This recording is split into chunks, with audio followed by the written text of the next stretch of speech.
24 મેના દિવસે સૂત્રાપાડામાં એક યુવકનું કસ્ટડીમાં મોત થયું હતું.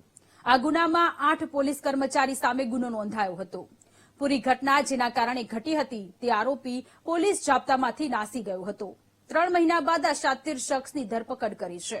કોણ છે આ શાતિર શખ્સ? આવો જોઈએ.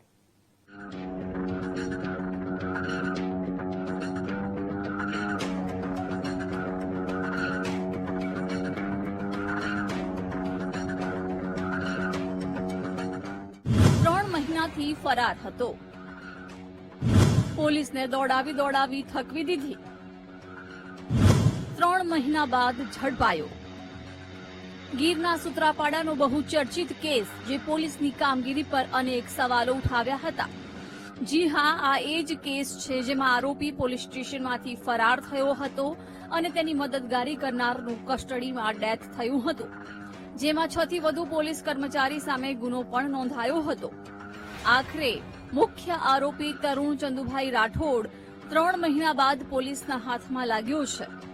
પોલીસના જણાવ્યા મુજબ થોડા મહિનાઓ પહેલા તરુણ નામનો યુવાન, જેની સામે કિશોરીને ભગાડી જવાનો આરોપ છે, અને પોસ્કોની અંતર્ગત તેમની ધરપકડ કરી હતી. જો કે ધરપકડ કરી સૂત્રાપાડા પોલીસ સ્ટેશન લવાયો હતો, જ્યાં તે પોલીસને ચકમો આપી ફરાર થયો હતો. જો કે તે ફરી પોલીસના હાથે ઝડપાયો છે. આરોપી વિરુદ્ધ વધુ એક ગુનો નોંધાયો.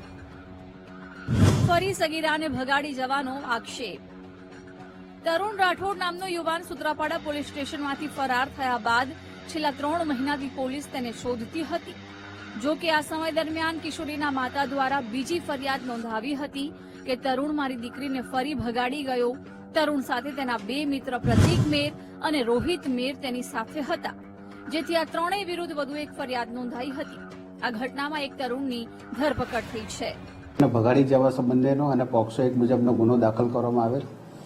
તેમજ આ ગુનો દાખલ થયા બાદ જે ગુનાની ગંભીરતા હતી એ અનુસંધાને પોલીસે સ્થાનિક પોલીસ તેમજ જિલ્લા એલસીબીની ટીમો કામે લાગેલી, અને એ દરમિયાન આરોપી ગ્રામ્ય વિસ્તારના જંગલ વિસ્તારમાં હોવાની માહિતી મળતા એને અને એના મિત્રોને ગ્રામ્ય વિસ્તારમાંથી પોલીસે પકડી પાડેલ છે. એક તરફ તરુણ રાઠોડની સતત પોલીસ શોધખોળ કરતી હતી, તો બીજી તરફ પ્રથમ વખત પોલીસે તરુણને ઝડપ્યો હતો.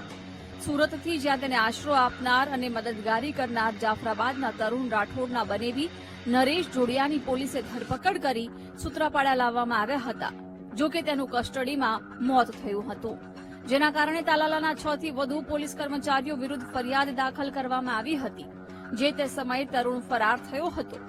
હાલમાં તરુણ અને તેના 2 મિત્રો પ્રતીક મેર અને રોહિત મેર એ બંનેને પણ ધરપકડ કરવામાં આવેલ છે. એક સવાલ છે, આ કેસમાં વચ્ચે કોઈની ધરપકડ થઈ હતી? આ કેસમાં જે અગાઉ ફેબ્રુઆરી મહિનામાં જે 363, 366 અને પોક્સો મુજબનો જે ગુનો દાખલ થયેલ, એમાં જે આરોપી છે તરુણ ચંદુભાઈ રાઠોડ, એના બનેવી નરેશભાઈના સહ આરોપી તરીકેની ધરપકડ કરવામાં આવેલી હતી. આખરે આ કેસના આરોપી પોલીસ સ્ટેશનમાંથી ફરાર થયો. ત્યારબાદ તે કિશોરીને ફરી વખત ભગાડી ગયો હતો. ત્યારબાદ તેના બનેવીનું પોલીસ કસ્ટડીમાં મોત થયું હતું, અને છેક 3 મહિનાથી તરુણ હાથ લાગતો ન હતો. આમ પોલીસ આ સમગ્ર કેસમાં અનેક સવાલોના ઘેરામાં હતી. ગઈકાલે આરોપીની ધરપકડ થતા પોલીસે રાહતનો શ્વાસ લીધો છે. Rohit Barad, VTV news, Sutrapada, Gir Somnath.